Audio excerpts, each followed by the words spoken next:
If you've ever heard the term the West Bank in global media, also known by its historic name, Judea and Samaria, but never quite understood what makes this place so significant, the legal debate surrounding it, or why it's often called the biggest obstacle to peace, this episode is especially for you.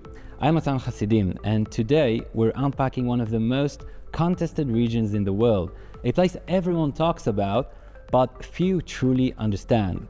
From the Bible to international law, from security concerns to geopolitics, we'll challenge common assumptions and ask the tough questions. So joining me are two prominent voices on this issue in international parliaments worldwide. My first guest is Yisrael Ganz, the governor of Binyamin Region, the largest in Judea and Samaria and in Israel as well, chairman of Yesha Council, the umbrella organization for all Judea and Samaria regional councils, and a prominent figure in Israel discourse and diplomatic efforts for the Jewish communities in the region. Hello, Israel. Oh, thank you for having me. So joining us for this conversation is also Natasha Hausdorff, a barrister and expert commentator on international law, including the law of armed conflict, foreign affairs and national security policy. She holds law degrees from Oxford and Tel Aviv universities. Hello, Natasha. Hello, it's my pleasure to be here with both of you. So welcome to you both. Let's dive right in. Natasha, let's start with you. So in international discourse, it's commonly claimed that Judea and Samaria are occupied territories by Israel, and that the Palestinians here are living under Israeli oppression, which prevents the establishment of a Palestinian state and the resolution of this conflict. So just to set the record straight, could you clarify for us the legal status of Judea and Samaria under international law? Well, there's a great deal to unpack just in that a few sentences that you gave, but ultimately the status of the territory, the underlying status, hasn't changed since Israel declared independence in 1948. And there is customary international law that tells us what a default rule is for the borders of newly emerging states, which I'm sure we'll come on to, uti possidetis juris. But that really meant that the borders that Israel was established with were those of the pre-existing administrative boundaries of the British Mandate.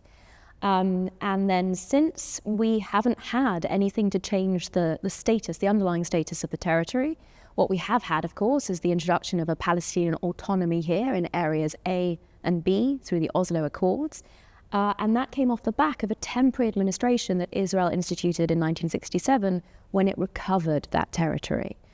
So in a nutshell, this is Israel recovering originally sovereign territory, treating it differently to, say, how it treated Jerusalem. When it reunited the city in 1967, it applied Israeli law jurisdiction in its entirety to the city, to East Jerusalem, which had been previously occupied by Jordan. But in relation to Judea and Samaria, the West Bank, that temporary administration that existed from 1967 has been maintained with some alterations, in particular the creation of areas A, B, and C. But the notion of occupation is a misnomer here. It is something that I have discussed at great lengths with politicians all over the world, and usually the response I receive is we use it as a political term. This is the diplomatic terminology that we have chosen to adopt, and it is deeply troubling to me that this is ostensibly a legal term that is being misapplied and in some ways abused in this context. In several of your talks, I've been hearing you talking about the comparison between the situation here in Judea and Samaria and the situation of the war in Crimea between Russia and Ukraine. Can you elaborate on this a little bit? Of course, it's a direct parallel in many respects because Ukraine's borders also followed uti possidetis juris, and that is why there is a general consensus that Russia has occupied Crimea from Ukraine, because never mind the makeup of the population or the demographics, uti possidetis juris determined that Crimea would be part of Ukraine upon Ukraine's formation.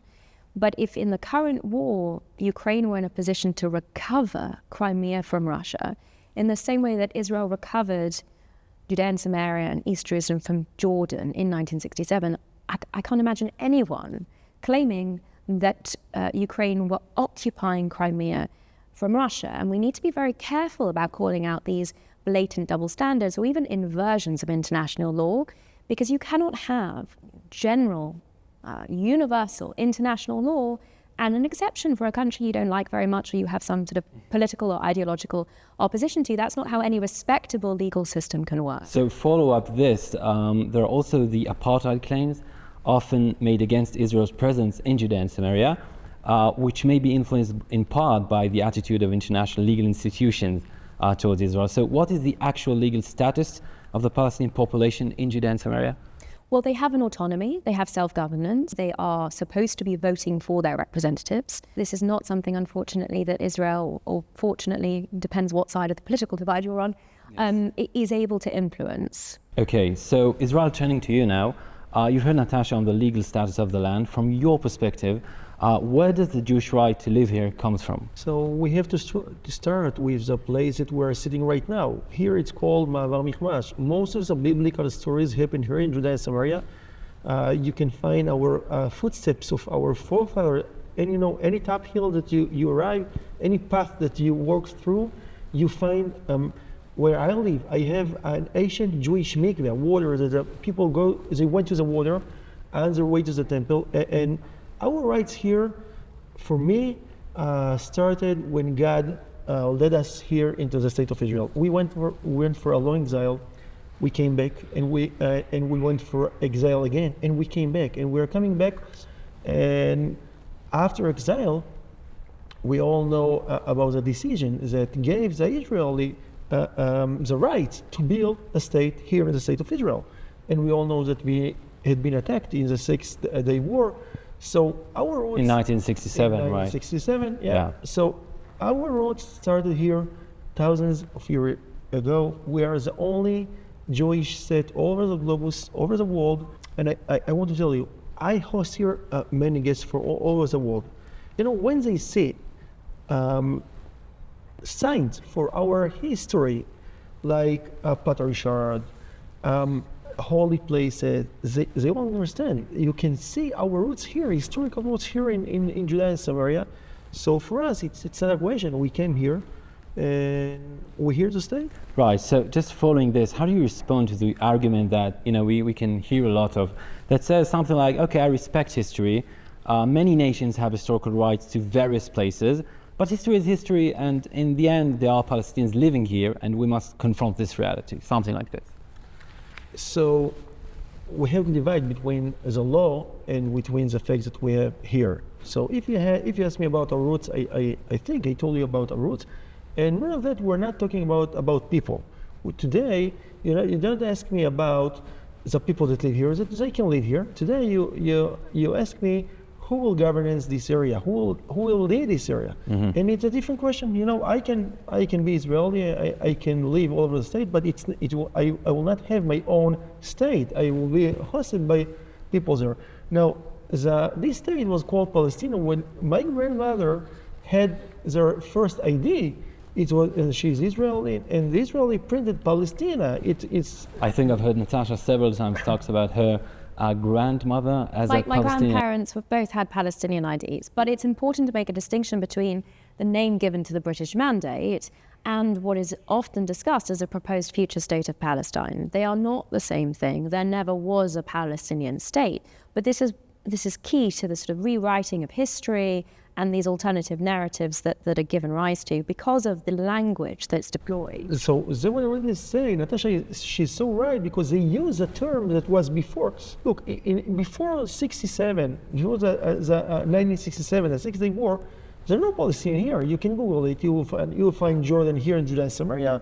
You will find Syria in Golan Heights. You will find Egypt till Ashdod. Is there no? Where is they? You know, you only have to Google it. They use the terms from the British Mandate to say, no, we are the same. No, it's not the same. Sometimes I hear I hear so they say we're a Philistine, that we were Philistines from the Bible. Yeah, from the Bible. Okay. The rivals of David. The main problem, they were here for a short time and they lived near the sea, not here in Judea and Samaria. So in Judea and Samaria, never it was here. It was never a nation that called Palestine. Never, ever, never. And today we're talking about the state of Israel. We're not talking about the people. We can talk after about the rights. Right. Right. We will. But about our roots, for me, it's not a question. It started thousands of years ago. It's continued after 1967. The Jordan and all the states, they attacked our small country, and we came back and we have the whole mandate to live here. Just before I'm coming back to Natasha, on the legal conversation, could you explain what Jewish presence here means geographically and strategically to Israel today? Like, what would happen if Israel leave this area tomorrow, like it did in 2005, this engagement from Gaza, leaving Palestinians to manage their own affairs? So I think many of the people who hear us, they don't know where Judea and Samaria is located, because Yes. when people talk to me about West Bank, I say, okay, where is the river? Where is the East Where is Bank? the sea? Yeah. Like what a bank. So Judea and Samaria is about I think it's about third, maybe quarter of the area of the state of Israel. It's running from Beersheba south and the east side, and it's climbing till Afula north during the east side. It's included all the hills in the Jordan Valley. So without Judea and Samaria, the borders between Judea and Samaria and the sea, it's 10 miles. I can run it in an hour and a half, I think. So I think Abba Evan, the UN ambassador of Israel, called it the borders of Auschwitz, something like this. Going back to the armistice lines, I think that was the reference that he made, right. because they are so indefensible. And the important thing to recognize as to where we're sitting now is that it's the high ground across the coastal plain that is the rest of Israel. Right. that's right. So from the Judea and Samaria, it's not only overlooking all over the state of Israel, it's control. It's control of the state of Israel. Every plane that wants to land in Ben Gurion must fly over Judea and Samaria, and from Judea and Samaria you see Jerusalem, you see Tel Aviv down behind you, and without that, of course, it's unprotectable state, but you can't even go from side to side. It's so tiny borders, so it will not be a state without Judea and Samaria. And of course, after October 7th, maybe we'll talk about the later, but the risk and the situation being changed far than before. So today, I think there is no ability for that. So when people want Israel to just leave Judea and Samaria, it's just another weapon to eliminate Israel eventually, something like that, maybe. For me, when people talk about leaving Judea and Samaria, they're trying to say we don't want a Jewish state in the globus. This is a meaningful of the sentence, and I don't know if you want to speak after the later, because it's not about a political issue. But when I hear people marching from the river to the sea, we have to understand they're not talking about Judea and Samaria. That because the river, the sea, it's all of the state of Israel. Right. They say we don't want you here, guys. Natasha, you want to add something to it? Well, one of the reasons I think that the reference to Auschwitz borders is so relevant is that it is ultimately rendering Israel indefensible. You ask any military expert, and you have to be here to properly appreciate the geography, the tiny distances that we're discussing in this area, and the high ground and the strategic importance of where we're sitting at the moment. It renders Israel indefensible, and it makes it irresistible to those surrounding states who do seek the annihilation of Israel to attempt it over and over again. I mean, we hear in their rhetoric constantly that this is their desired aim. Something like that creates a set of, I'm afraid, irresistible circumstances for them to continue to achieve that aim. And you reference the 2005 withdrawal from the Gaza Strip, which led to a violent takeover by Hamas in 2007. I mean, any time you have a struggle between moderates and extremists, unfortunately, the extremists are going to win in that takeover. Hamas threw their Fatah opposition members off of the roofs of buildings. What I think many people don't understand is the only real impediment to a Hamas takeover of the West Bank, in the same way that they took over the Gaza Strip, is Israeli security cooperation with the Palestinian Authority across areas A, B, and C of this particular territory. And that concern, that fear, that threat of violent terrorists taking over these areas is an entirely different story to the threat that Israel has understandably faced from Gaza. I know this wasn't perhaps taken as seriously as it should have been, and we have the 7th of October to learn from that. But we are talking about that circumstance streets away from Israeli civilian neighborhoods here, and from the central population centers of the state of Israel. Jerusalem, the capital, Tel Aviv, are all within easy reach of the territory that we're discussing. those dynamics, those realities are very, very rarely considered. And when you talk about, obstacles to peace, it is a misnomer that a Jewish presence here is in some way problematic. I think we need to move away from this idea that in order for there to be peace, this land has to be ethnically cleansed of Jews. This is what the International Court of Justice called for in its recent advisory opinion. Actually, the Palestinian villages in Judea and Samaria and the West Bank are Judenrein. They are already. Yeah. And it's extraordinary to me that the international community has given its blessing to this position that for there to be peace, the area needs to be cleansed of Jews, as Jordan ethnically cleansed this area between 1949 and 1967 when it occupied it. It did the same, of course, in East Jerusalem. And of course, areas A and B are free of Jews on our way here. We drove past signs, warning signs to any Israelis that they are prohibited from going into Palestinian-controlled territory because they cannot be protected. Now, the signs say Israelis, but we all know that Israeli Arabs have no problem going back and forth. This is a warning to Jewish Israelis because we know what happens when two reservists mistakenly found themselves in Ramallah in the year 2000. They went to a local police station and they were brutally murdered and lynched. And the reports at the time were that their livers were eaten by the attackers. And we have that very famous image of one of the attackers holding up his bloodied hands to the window, which has given us, additional symbolism. And we've seen Hollywood actors wearing that red hand symbol, which, of course, to anyone who understands the history and understands that particular incident knows exactly what it is referring to. It is calling for the further slaughter of Jews. So, Israel, you want to add something? If I can add, yeah. I agree with Natasha 100%, and I want to add that in area C, that it's under Israel control, 70% of the people driving the road are what they call Palestinians, the Arabs. So they drive whenever they want in area C, but if you will drive to area A and B, you will see a red sign that the red sign, like Natasha said, it's risk. You can get in, you will not get out. So that is the real apartheid. Yeah, there's the real apartheid. And now, I want to add only one thing.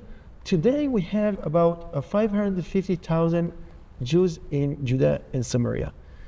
It's about 8% of the Jews in the state of Israel. So you're talking about, where you said, and I don't think that anyone speak about that today, but if someone speak about leaving Judea and Samaria, yes, you mean that you have to evacuate 8% of your population and to destroy their houses to a different place. It will never happen, realistically speaking. No, and if you will tell them you can stay, but under different state, so you have your citizen and you risk your citizen by bringing another, I will say, states to control their life, and not a lovely state. So you talked about 70%. After October 7th, surveys showed that a significant rise in support for Hamas among Palestinians in Judea and Samaria, with some polls indicating up to 70% support. So could you also describe, for people who doesn't know... You were wrong, it's 86%. 86%, there were several surveys, okay. So could you also describe the daily security challenges faced by Jewish residents in the area, just for people who doesn't know? So, I want to start when I ask people here and they they spoke about TwoState Solution, I always open a map and say, hey guys, can you draw the borders? And no one ever know what he's talking about and why. Because today we live mixed together. You can see Israel community with the Arab community, you cannot separate. And on October 7th, when I heard and I saw the first the missiles began, I understood the risk that we're just get in, because, for example, if you will take Psagot, a town that I live in, I think you live too, the distance between the last house from Psagot and the first house from Ramallah is 40 meters. 40 meters. Now we're talking about 300,000 Arabs that live in Ramallah, and when I saw the massive movement from Gaza to the Jewish towns and the massacres that they did, I understood immediately that we can be the same situation in seconds. So I gave an order at 7 a.m. just after the war began for our first response team to run to the fences and to protect our communities. Wow. And now it's very interesting, I think, fact that every Jewish community in Judea and Samaria has something to protect the people, fences, radars, camera, whatever. And you will not see any Arabs with surrounding by something because we're afraid from that. We faced many terror attacks. Unfortunately, here in Binyamin, we have too much that I had to arrive and see. I can share one of them that when I arrived to Ali in one of the terror attacks, the gas station, first time it was 4 youth. They were eating hummus, and they were murdered by like terrorists.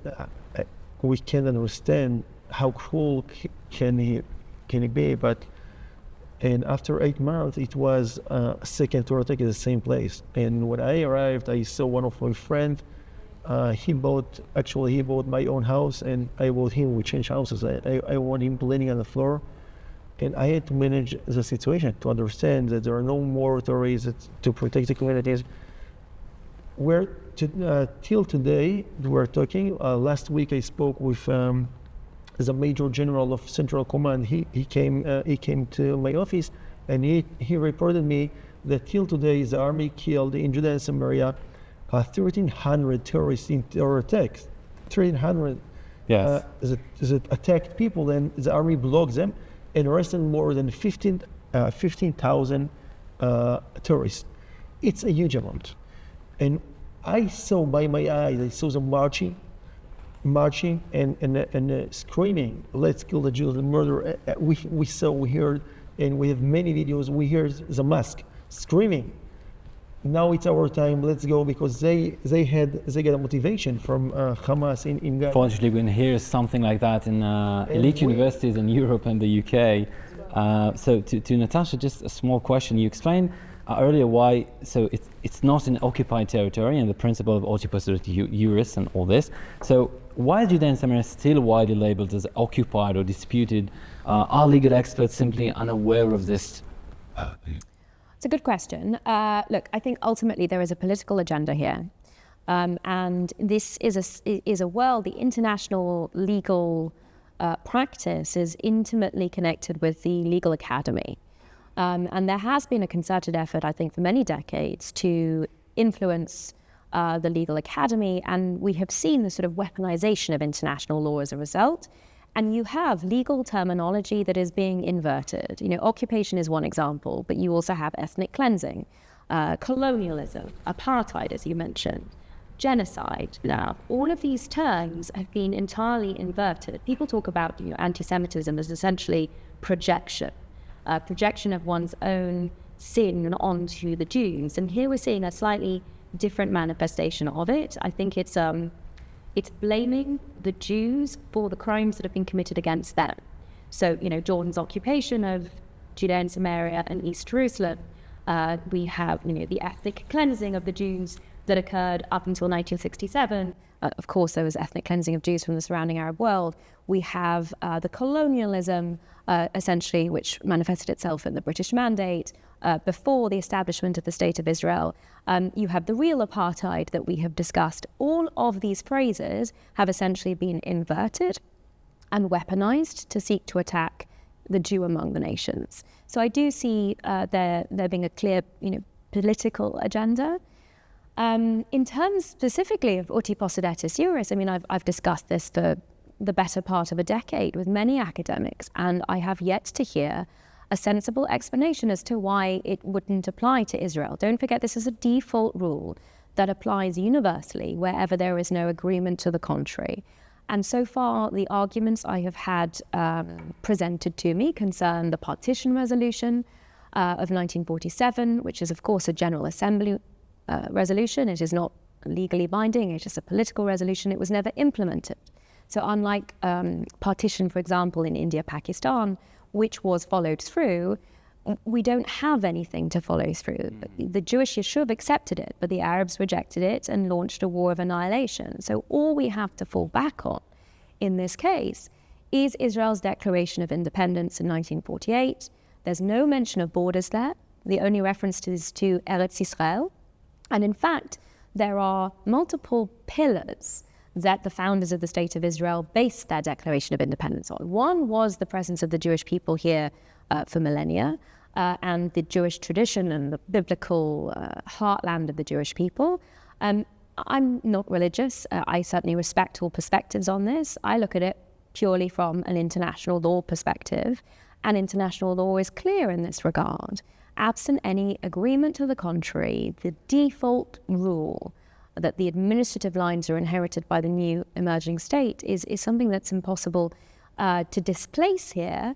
And all of the reasons that this customary rule was introduced to prevent fratricidal struggles, to provide stability and certainty, everything that was recognized by the International Court of Justice in the 1980s when it talked about the emergence of uti possidetis juris, they apply here.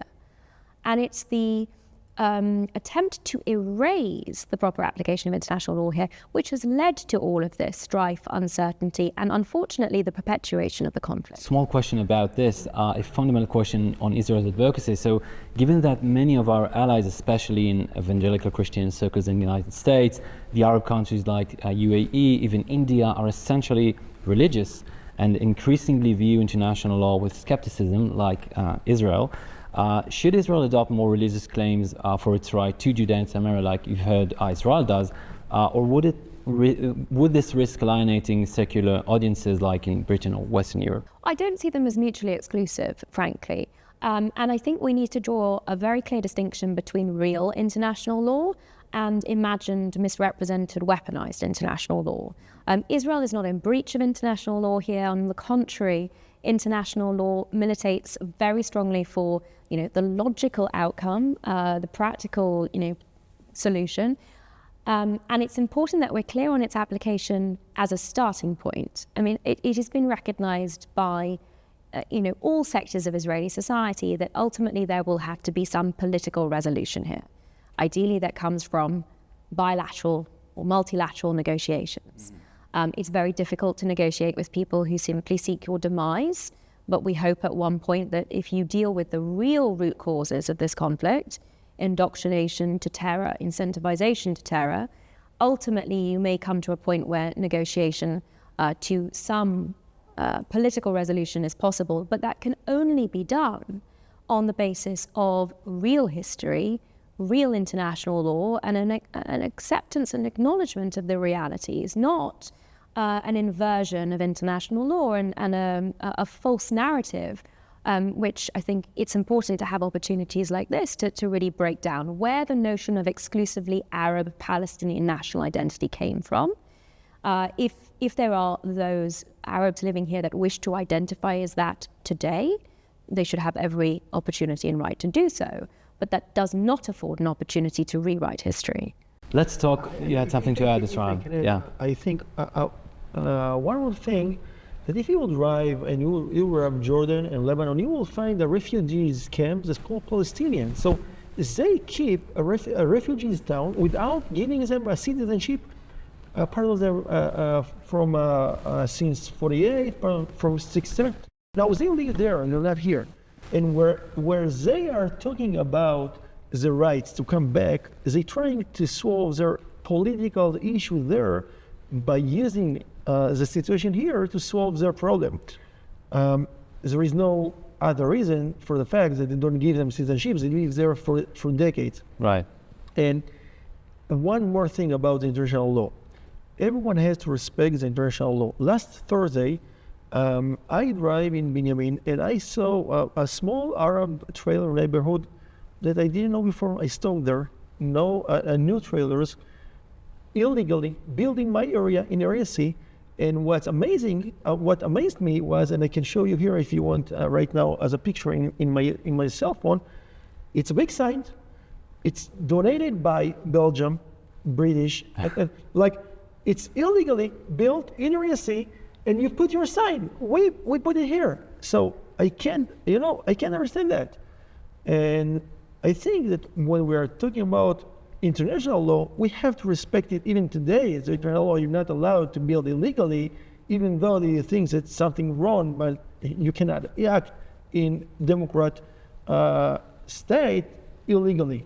So let's talk a little bit about how to change the discourse about Judea and Samaria. Seems at least outwardly that figures like Marco Rubio and maybe Elise Stefanik, who publicly spoke about Israel's biblical right to Judea and Samaria, have shifted the discourse a little bit on this issue. Do you see this as an historic opportunity for Israel to change the status of this land and achieve historical justice in your eyes? So I think we're in a historical situation right now. And I will explain why. First of all, I think the new administration, they are strong, and they look in with open eyes about the situation, and they see very clear who is good and who is bad. And I think one of our main mistake in October 6th, before October 7th, we thought that everyone wanted to live in peace, and if we will provide money, resources, a good life, it will be okay. And billions of dollars had been given to Gaza Strip, and we got a massacre. And the new administration, they understand that it's about religious, it's not about life or land. And they're much stronger, I think, and I feel. And this is a situation for us to make clear here is that everyone that wants to deal with terror will not be here. More of that. Most of the new administration had been here before, and they right, people are committed to Israel, yeah. They arrived, they understood the situation, boots on the ground, not from books. They saw that by their eyes, and they understand much better the situation. I have to tell you, when I tried to meet the last ambassador, American ambassador here in Israel, he said, I am not allowed to meet you. I asked him, how can you report about Judea and Samaria without coming? You don't have to agree with me, but you have to come. You report to the United States. You tell your people what is your vision. But I'm sorry, why was he not allowed to meet me? Because they're not allowed to come here. That's what they said. They didn't. And I told him, you visited Ramallah. I am on your way. You can stop. You can say, I told him, it's true. I told him, you can say that your car broken. And he had stopped it. I will ask you. He said, no, not allowed. And why? Why you are not allowed to visit Ramallah and Bethlehem and whenever you want, and Jenin, and to meet with terrorists, and you are not allowed to meet with me and to sit together, and even only to hear the situation from our perspective. Now, I think today the administration, they want to solve the problem. They understand that if we will continue discuss forever, the situation won't be solved. They understand our rights, and I think today, Prime Minister Netanyahu, he has to make the decision. He has to act. Of course, I believe the Trump administration will support his decision, but it's Prime Minister Netanyahu's responsibility to make end for this story and to apply Israel's sovereignty over this. I'd like to hear Natasha's perspective, maybe a UK perspective. So how much you think of a game changer is the US backing of Israel? So given the United States under Trump seems to be distancing itself from the EU and tensions between UK under Keir Starmer and Trump administrations, and given that in 4 years we maybe have to see a Democrat administration in the White House. So do you see this as a real opportunity for change the global public opinion towards Judea and Samaria? I think it is potentially a game changer. Look, I don't think for a moment that this issue should be party political. There are realities here that need to be recognized. It is something that the Trump administration right out of the gate has been clear on distancing itself from the received wisdom, which is false and which has only been seeking in effect, has only been perpetuating the conflict. It has been encouraging the negative actors. I remember years ago when Obama was taking a very foolish position on settlements and calling them an obstacle to peace, where Mahmoud Abbas said in response, "How can I be less Palestinian than the President of the United States?" That should be a lesson, not just to the US, but to all of the international community. While they are taking unreasonable positions on behalf, supposedly, of the Palestinian leadership, that the leadership themselves would not be taking, they are pushing peace further and further away because they are hamstringing the Palestinian leadership. Abbas couldn't come to the negotiating table asking for anything less than Obama was asking. He certainly couldn't leave the table having received anything less than the President of the United States was demanding on his behalf. And so this, I'm afraid, misguided, a political agenda, unfortunately, which is falling into weaponizing international law. And we've seen it, unfortunately, increasingly from the United Kingdom. With a relatively recent change of government, there was a U-turn on the UK's proposed submissions to the ICC, which were challenging the jurisdiction of that court. We've had funding to UNRWA being reinstated, despite the clear links between UNRWA and terrorism, its involvement of employees not only in the 7th of October, but also in holding hostages, including Emily de Maria, a British citizen. This was under the Labour Party government. Yes, so the current government under Sir Keir Starmer is a Labour government, and of course recently we also had David Lammy, the Foreign Secretary, accusing Israel of breaking international law. Now that was very quickly walked back by Number 10, but the damage is done in false allegations of breaches of international law being put out by the Foreign Secretary of ostensibly a major ally of the State of Israel. So the fact that there is American leadership on a variety of these issues, and in particular on holding those who misrepresent international law to account, I think is critical, and I hope that it will engender a better approach, both in terms of international law but also in terms of policy towards Israel from other states, in particular across the EU. When Israel was talking about actual illegal building in Judea and Samaria, it's absolutely right that a great deal of that funding comes from the European Union. And as I have traveled around, I have also seen signs where they proudly take responsibility for building projects which are not only unlawful, but seek to establish facts on the ground that actually make coming to any resolution far, far more difficult, because these specifically are building projects that they are funding in Area C, which under the internationally recognized agreement of the Oslo Accords was to remain within Israeli administration. Any movement away from that sort of political agenda, which is pushing peace further away, should be welcome. Support for Israel, at least from the Republican side, is largely driven by Christian evangelical beliefs. Some Jews view this support as some kind, of a skeptical view. How do you see it? I can understand a skeptical view because they believe in what we believe. They believe the Bible, they read the Bible.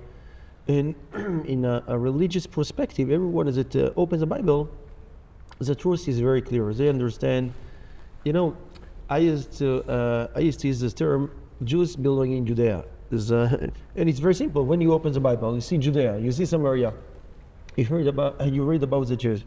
So for me, I think a very deep partnership with them.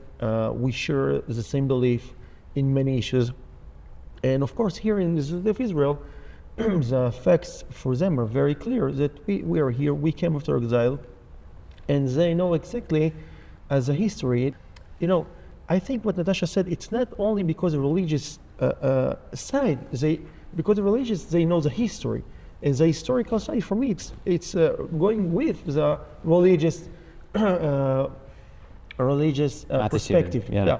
So I think we have a very deep partnership, and I really appreciate that. You recently made a historic visit to the UAE. Correct me if I'm wrong, is this the first time a governor from Judea and Samaria has been officially received by an Arab country? As I know, you're right. So look, if we will look at the world before the 79, so Iran was one of the best friends of Israel. Iran, before the Muslim Brotherhood for the revolution in 79, in 79 in Iran. Yeah. And I grew up in Hebron when I was a child. I had many Arab friends. Today we grew into a situation that we have to fight each other. But I think they understand that the Muslim Brotherhood risks them much more than us. They are neighbors of Iran, and they see what's going on in Syria, in Lebanon, and even in Egypt. And they want to build a better future for themselves. And I think that everyone that want a better world and prosperity, real prosperity, so we have a common way to do that, and by building partnership, not terror. And I think they understood that. I was very surprised in this visit. They really believe in peace, and they really believe that we can change the situation. I found there, I think, a big friends for the state of Israel. And I think we will see as Abraham Accords will be expanded, because there are more countries that they understand it's about their future. And if I can add something for Natasha, when I'm looking at UN, at Europe, and in Britain, and I saw what's the Palestinian support. They support Palestinians. What happened to them? I can understand that different countries say we don't want to deal with Palestinians. We want a better future. So it's interesting because on the one hand, the Abraham Accords enabled your visit to the UAE. On the other hand, called the continuation of the Abraham Accords process with Saudi Arabia or other countries harm Israel's chances of application to do the application of Israeli law on Judea and Samaria. You're right, but I think we have to find the real story. The real story, it's not about, they don't care about the land here. They care about the people. And if we will bring a solution that will help them to show the whole entire world, the whole Arabic Muslim world, that they support the people here by bringing a big invest in improving life. Today, look, they pour billions of dollars to Gaza, and they saw what happened. So if we will try to find together a project that will build here a real prosperity, for me, we can build industrial zones, we can build a better school, universities, factories, whatever they can do here to improve their life, they will be in. But we have to be clear, they will not fight for us. And I think what I feel, and from my meeting, they're afraid from us because they don't feel that the political situation in Israel is stable. Mm-hmm. And they're afraid to move forward. And then we will have here in Israel a left government. They say, we don't care about this area. So they ask themselves, why did we do that? So if we will be clear, and we have to make a decision here, I think after we'll make a decision here, it will be easier for them to get in and say, okay, now it's a fact, it's done. What can we do to improve the Arab life? They will be. And can I just echo the importance of sensible investment? Because when I have visited Ramallah, what has given me the most cause for optimism is going to see venture capital startup funds looking to create Silicon Valley, looking to create a Palestinian middle class that can hold its leadership to account and move away from the investment of the international community currently on incentivizing terrorism through the pay-for-slay policy, which the so-called moderates in the West Bank are continuing to endorse. So that shift of using economic incentives and creating that people-to-people cooperation, which let's recognize is at the foundation of the Abraham Accords, that has real prospects for proper peace and coexistence. And if they will do what Natasha said, so the people in the street, they will thank them about their name because they want to arrive back home with a good salary, to educate their children. I think the majority, they don't want the situation that they are in today. They support Hamas, but if we will give them a very good option, I think they will be. Let's talk about what's going to happen if they're not going to do what Natasha has actually said right now. So regarding Trump's migration plan for Gazans, there are reports that Egypt might be willing to take in up to 500,000 Gazans. I'm not sure about how reliable these reports are at the moment, but if Trump's proposal, whether implemented or not, has put this idea on the table, do you think it's time to suggest a similar solution for Arabs in Judea and Samaria? 100% yes, and I want to explain why. I think, except North Korea, Gaza is the only place in the world, maybe with North Korea, that you can move to anywhere in the globus. Hamas won't let Palestinians leave the Gaza Strip. They don't let them but the international community won't let Palestinians they leave don't the want Gaza that. Strip. And Egypt closing it. We are talking about Israel. We're not talking the world. They are not talking about the Egypt. They have border with Gaza and it's closed. They don't let people leave. And that's contrary to international law and Egypt's obligations. And I've been saying this from October 2023. I'm very glad to see these reports, and I hope that there will be more pressure put on Egypt to accept refugees, Palestinian civilians fleeing civil disorder, in accordance with its obligations, treaty obligations under the African Union Convention on Refugees. That the fact that we've had so few people calling Egypt out on that for the last 17 months is just extraordinary to me. Sorry. Yeah, so I agree. So for me, when I had been asked about this question in the world, I said, look, Trump never spoke about force people to leave. He never spoke about transfer. He spoke about giving the option, giving the opportunity to live and live in a better place, in a better situation. So why not? I say, as people in the world, why you are allowed, I allowed to move, I have to make a process to get a citizenship, but I can move to everywhere in the globus, as they don't. Why not? So people talk about ethnic cleansing on Trump's plan. But that's really important to be clear on. His comments were from the very beginning utterly misrepresented. And I've been challenged on numerous occasions with the suggestion that Trump was talking about ethnic cleansing or forcible movement of people. I've reviewed very carefully what he has said publicly in every opportunity, and I have never heard the president use the term forcible in any way. I think Israel is completely right that he was talking about the option of Palestinians to leave a war zone, and it's utterly remarkable that the contrary is being held to, that Palestinians uniquely need to be prevented from leaving a war zone so that they are continued to be used as political pawns, let's face it, in a process which is a continued war against Israel.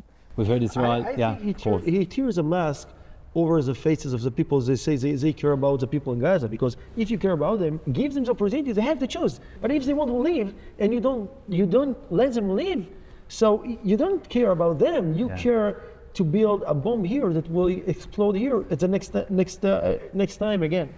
You've heard Israel talks about against the idea of two-state solution. What is your take on it? It never struck me as a solution, for starters. And if you look at Arab media, what the Palestinian authorities, the so-called moderates, say on their own television, they are clear that this is simply the platform from which they will continue a war of annihilation against the rest of Israel. From the river to the sea. From the river to the sea. And the notion of a crazy person, right, is to do the same thing over and over again and expect a different outcome. We have to learn from history. We have to learn what the withdrawal from 2005 from Gaza led to. We have to understand that you cannot snap your fingers and expect there to be a solution, that ultimately, and I mentioned this before, the perpetuation of this conflict is coming from indoctrination to terror, because kindergarten children are being taught that the highest calling in life is to slaughter as many Jews as possible, and incentivization to terror through the pay-for-slay policy. Unless you grapple with that, all you will do in supposedly creating a state for Palestinians is create a further terror enclave. And we have the proof of that pudding in what happened in Gaza. Now, this is not an overnight fix. This takes a generation at least. Moses walked the Jews through the desert for 40 years. That generation needed to change from being slaves in Egypt to being, in biblical standards, a free people. And that is what needs to happen here. So it has to start with education. It has to start with economic opportunities and cooperation. It is never going to come from some sort of tick box scenario or a handshake in the rose garden of the White House where you say, now there are no more problems, this is the solution, this is done. Quite apart from that, the obsessional focus on this notion of a two-state solution is doing untold damage to prospects for peace, because this is certainly not a solution. It is just an opening to further terror, unfortunately for the reasons I've described, but it precludes there being any reasonable discussion over alternatives. And this notion that it's either a two-state solution or a one-state solution is also a complete misnomer. We need to be working towards the betterment of the lives, of the standard of living for both Palestinians and Israelis, and we need to be very clear about what already exists, which is a Palestinian autonomy and self-governance. Self-determination exists for the Palestinians, both in the West Bank and in Gaza, and as I say, unfortunately, we've seen the result of that. Self-determination does not give you a right to a state. If it did, there would be hundreds more states. For sure, the Kurds would have a state. And there is a very famous, Canadian Supreme Court decision, re the secession of Quebec, which is clear that peoples need to self-determine within existing territorial frameworks, and territorial integrity, and here the territorial integrity of the state of Israel, is critical. So when you take all of that into consideration, and you recognize the harm that this obsessional focus and being utterly wedded to this two-state delusion, as I've heard many people referring to it, we really need to break out of that paradigm in order to pursue realistic alternatives. Israel, when you speak of applying sovereignty over Judea and Samaria, what does this actually mean in practice, and what would be the future for Arabs in this area? So I will raise some example, and it's amazing.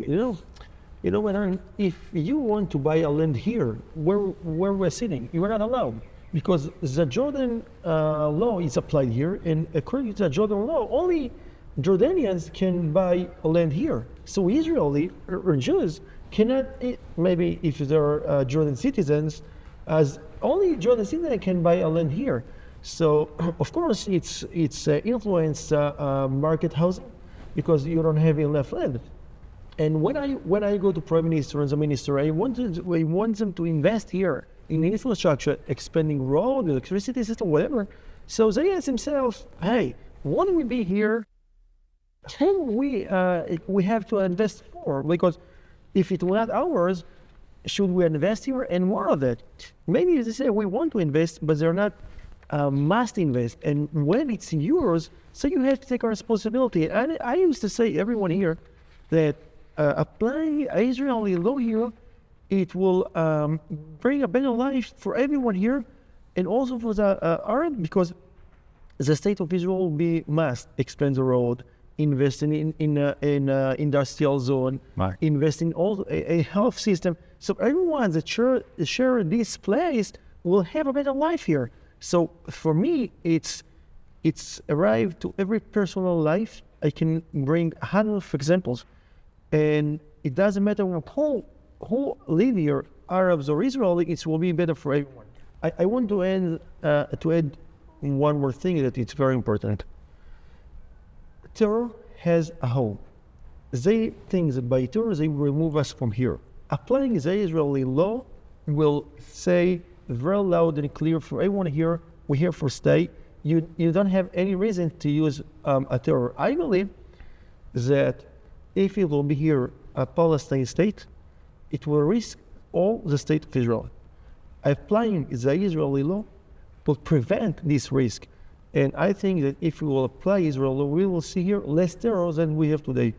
Great. So You disagree? No, I think I would perhaps add to that, that for different reasons and for very practical reasons, the temporary administration that has lasted since 1967 does lead to difficulties here. You have a mishmash of different law, Jordanian law, some of it is even Ottoman law in terms of the administration of land. You've got British mandate law.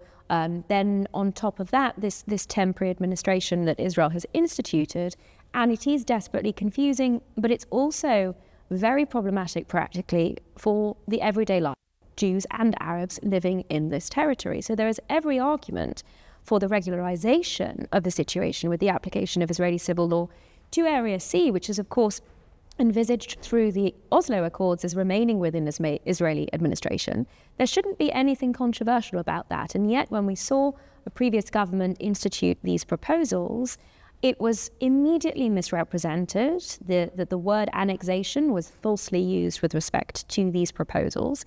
And there was fierce opposition from the international community, which betrayed a complete lack of understanding as to what was being discussed. And again, that misinformation, misrepresentation, and sort of grandiose. So this is ultimately a further example of the grandstanding by the international community harming the interests of both Jews and Arabs living here on the ground. Let's talk a little bit about the discourse in Israel about Judea and Samaria. One of the most striking things for me was the campaign supported by left-wing Israeli figures well known around the world, like the journalist Ryan Bergman and the historian Yuval Noah Harari, that has fueled the settler violence narrative internationally. How do you view the role of the Israeli left in promoting the occupation narrative we talked about and the delegitimizing Israel worldwide? And how can we expect this narrative to be taken seriously abroad when Israel left-wing organizations and even some Israelis promote the idea of occupation? It is a serious problem.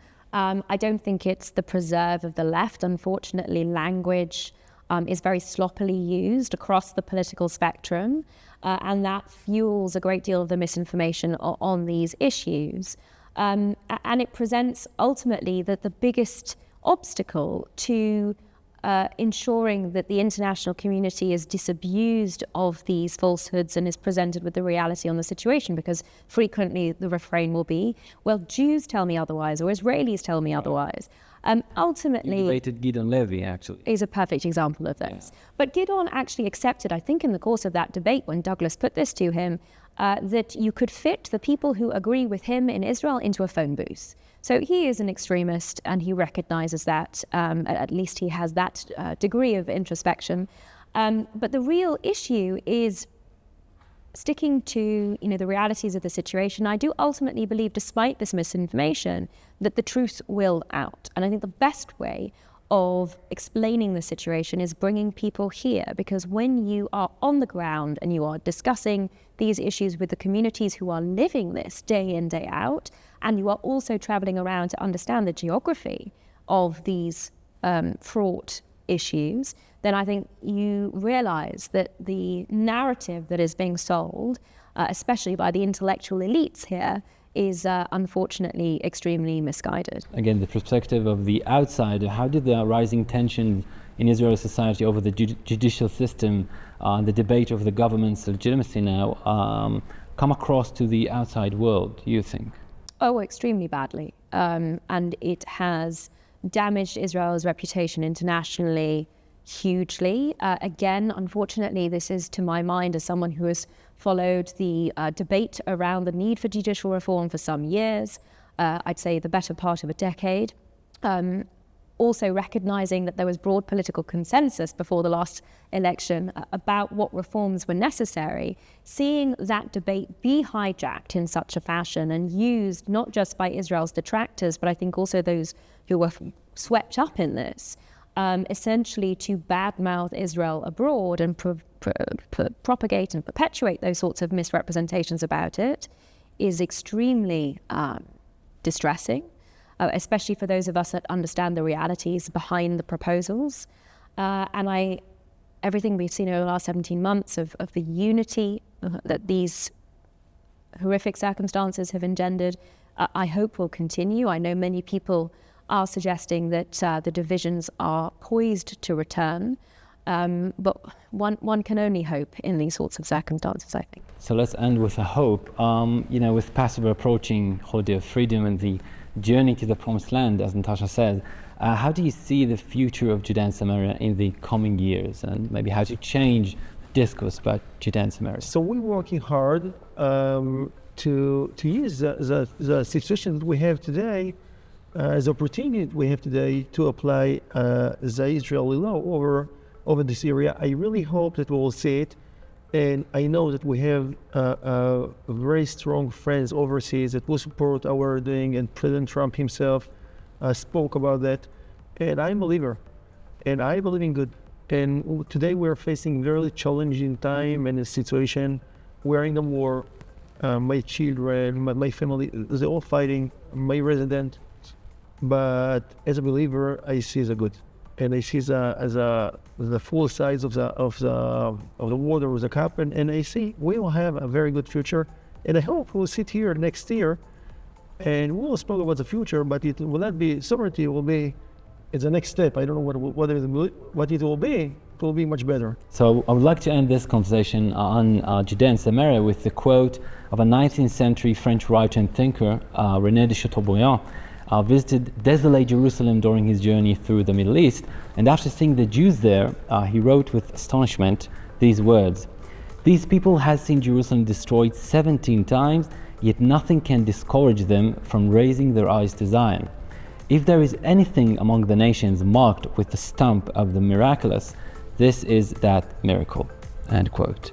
Natasha Hausdorff, Yisrael Ganz, thank you very much for joining me. Thank you.